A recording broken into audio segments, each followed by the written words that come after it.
Ave María Purísima, sin pecado concebida María Santísima. en el nombre del Padre, del Hijo y del Espíritu Santo. Amén. Amados hermanos y hermanas, quiero compartir con ustedes unas breves reflexiones sobre los acontecimientos de este día tan importantes para nuestra fe cristiana católica. Esas reflexiones las he tomado de don Próspero Guéranger. Misa del Jueves Santo. La cena. Dice este santo hombre que proponiéndose hoy la Santa Iglesia renovar con una solemnidad especial la acción del Salvador en la última cena, según el precepto dado a los apóstoles. Haced esto en memoria mía. Vamos a tomar el relato evangélico que hemos interrumpido en el momento en que Jesús entraba en la sala del festín pascual. La Pascua judía ha llegado de Betania. Todos los apóstoles están presentes, aún el mismo Judas que guarda su secreto. Jesús toma asiento en la mesa sobre la que está el cordero preparado. Los discípulos se sientan con él. Se observan fielmente los ritos que el Señor prescribió a Moisés siguiese su pueblo. Al principio de la cena, Jesús toma la palabra y dice a sus apóstoles: ardientemente he deseado comer con vosotros esta Pascua antes de mi pasión. Hablaba de este modo, no porque esta Pascua llevase ventaja a las de los años anteriores, sino porque tendría ocasión de instituir la Pascua nueva que amorosamente había preparado a los hombres. Pues habiendo amado a los suyos que estaban en el mundo, dice el apóstol San Juan, los amó hasta el extremo. Durante la comida, Jesús, para quien no había nada oculto en los corazones, y así lo escuchamos en el Evangelio del día de hoy, profirió estas palabras que dejaron mudos de estupor a los discípulos. En verdad os digo que uno de vosotros me traicionará. Sí, uno de los que meten en este momento la mano en el plato conmigo es mi traidor. ¿Qué amargura encierra esta queja? Cuánta misericordia para el culpable que conocía la bondad de su maestro. Jesús le abría la puerta del perdón, pero él no se aprovecha de ella. Tanta era la pasión que le había dominado que él quería satisfacer con su infame venta. Se atreve a decir como los demás: ¿soy yo, Señor? Jesús le responde en voz baja para no comprometerle ante sus hermanos: sí, tú eres, tú lo has dicho. Judas no se rinde, se queda tranquilo y espera la hora de la traición.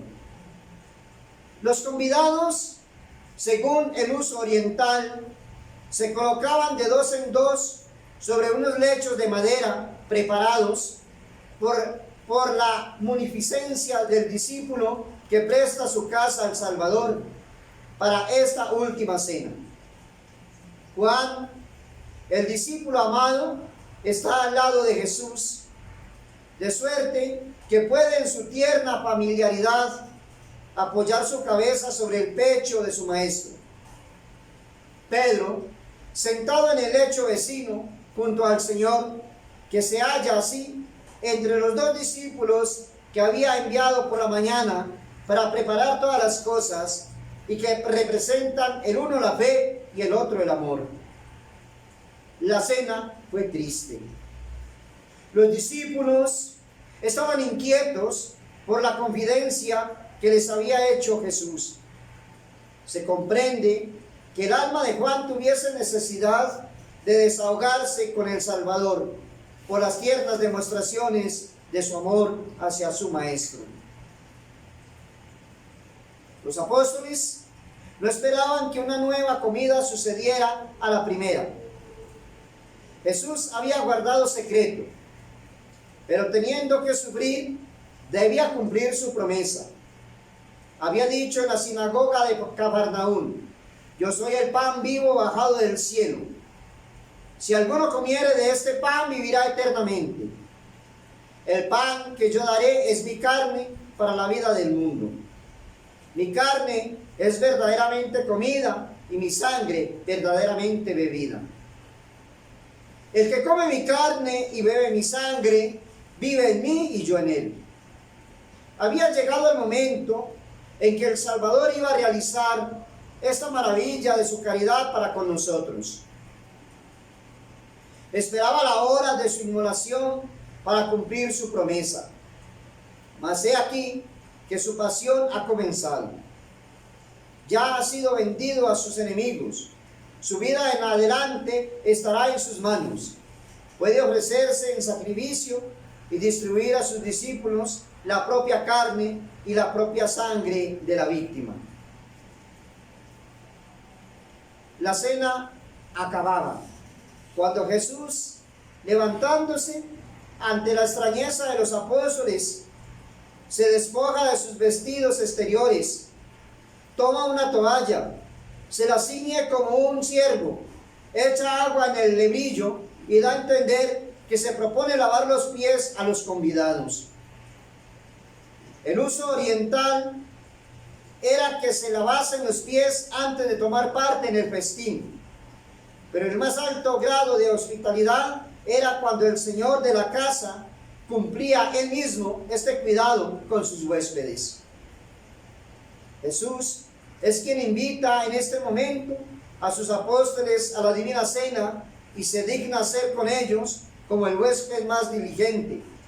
Pero como sus acciones encierran siempre un fondo inagotable de enseñanzas, quiere por lo mismo darnos un aviso sobre la pureza que se requiere en los que han de sentarse a la mesa. El que está limpio ya, dice, no necesita lavarse los pies. Como si dijera, tal es la santidad de esta mesa, que para aproximarse a ella, no solo es necesario que el alma esté limpia de sus más graves manchas, sino que debe tratar de borrar las más leves, que por el contacto con el mundo hemos podido contraer y que son como ligero polvo que se pega a los pies. Jesús entonces se dirige primeramente hacia a Pedro, futuro jefe de su iglesia.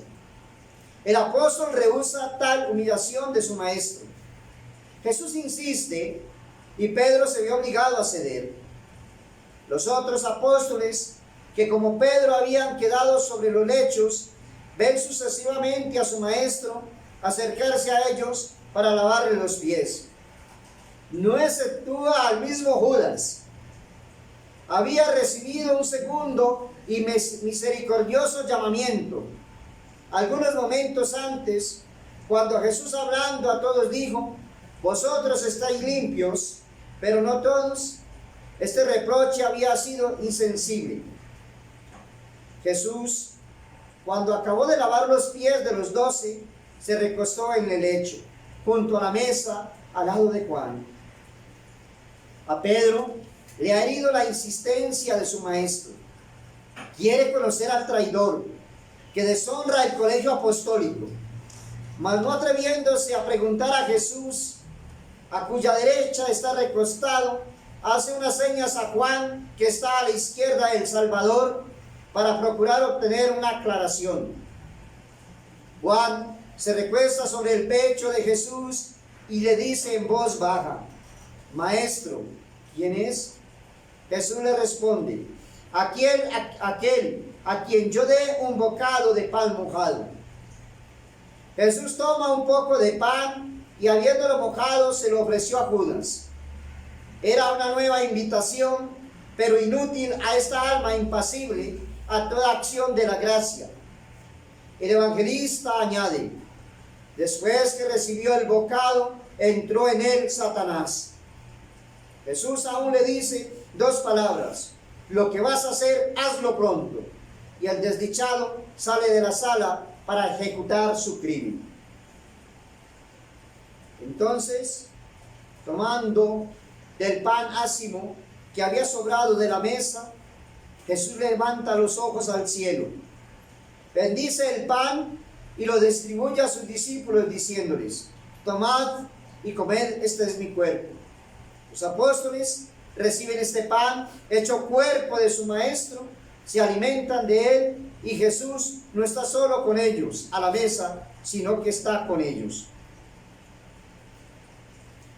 Como este divino misterio no es solo el más augusto de los sacramentos, sino que es un sacrificio verdadero que requiere la fusión de sangre, Jesús toma la copa y, transformando el vino en su propia sangre, le da a sus discípulos y dice: bebed todos de él, esta es la sangre de la nueva alianza que será derramada por vosotros. Los apóstoles participan uno tras uno de esta divina bebida. Amados hermanos y hermanas, estas son las circunstancias de la Cena del Señor, cuyo aniversario nos reúne hoy, pero no las habríamos relatado todas lo bastante si no añadiésemos un hecho esencial. Lo que pasa hoy en el cenáculo no es un suceso acaecido una vez en la vida al Hijo de Dios, y los apóstoles no son los solos convidados privilegiados a la mesa del Señor. En el cenáculo, así como ha habido más de una comida, así también ha habido algo más que un sacrificio, por divina que haya sido la víctima ofrecida por el soberano pontífice. Ha habido la institución de un nuevo sacerdocio. ¿Cómo habría dicho Jesús a los hombres: si no coméis de mi carne y bebéis de mi sangre, no tendréis vida en vosotros? Si no hubiese propuesto establecer en la tierra un ministerio para el cual se renovase hasta el fin de los tiempos, lo que acaba de hacer en presencia de sus discípulos. Mas dice a los hombres que ha escogido, a sus apóstoles: haced esto en memoria mía. Les da por estas palabras el poder de cambiar también ellos el pan en su cuerpo y el vino en su sangre. Y este poder se transmitirá en la iglesia por la ordenación hasta el fin de los siglos, hasta que Jesús vuelva nuevamente en gloria a la tierra.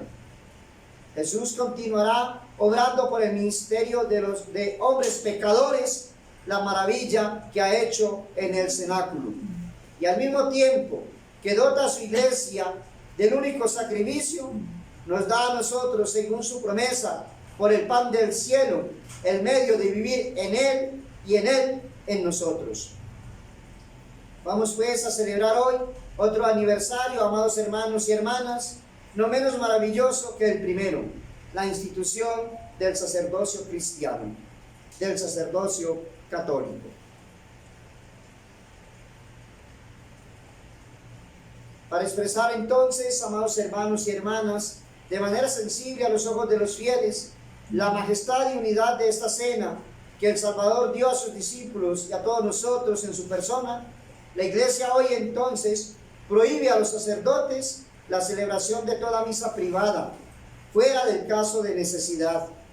Quiere que solo se ofrezca un sacrificio al que asisten todos los sacerdotes. A la comunión se acercan al altar revestidos de estola, insignia de su sacerdocio, para recibir el cuerpo del Señor de manos del celebrante. La misa del Jueves Santo es una de las más solemnes del año, y aunque la institución de la fiesta del Santísimo Sacramento tiene por objeto honrar con el mayor esplendor este misterio, la Iglesia, al instituirlo, no ha querido que el aniversario de la Cena del Señor pierda ninguno de los honores que se le deben. El color de las vestiduras en este día es el blanco, como en los días de Navidad y de Pascua. Todo duelo ha desaparecido. Muchos ritos anuncian en la iglesia: teme por su esposo, pero suspende por un momento los dolores que la oprimen. En el altar, el sacerdote ha entonado el himno angélico: Gloria a Dios en las alturas. Las campanas lanzadas a vuelo acompañan el canto hasta el fin, pero a partir de este momento permanecerán mudas y durante largas horas de su silencio darán a la ciudad un tono de soledad y de abandono. La Iglesia quiere hoy hacernos sentir que este mundo, testigo de los padecimientos y muerte de su Creador, ha dejado toda melodía y se ha quedado triste y desierto. Y añadiendo a esta impresión general un recuerdo más preciso, nos trae a la memoria que los apóstoles pregoneros de Cristo, figurados por las campanas, cuyo sonido llama a los fieles a la casa de Dios, han huido y han dejado a su maestro en manos de sus enemigos. Después del canto del Evangelio, se suspende en cierta manera la misa para dar lugar a la ceremonia del mandato o lavatorio de los pies, que antiguamente se verificaba después de mediodía.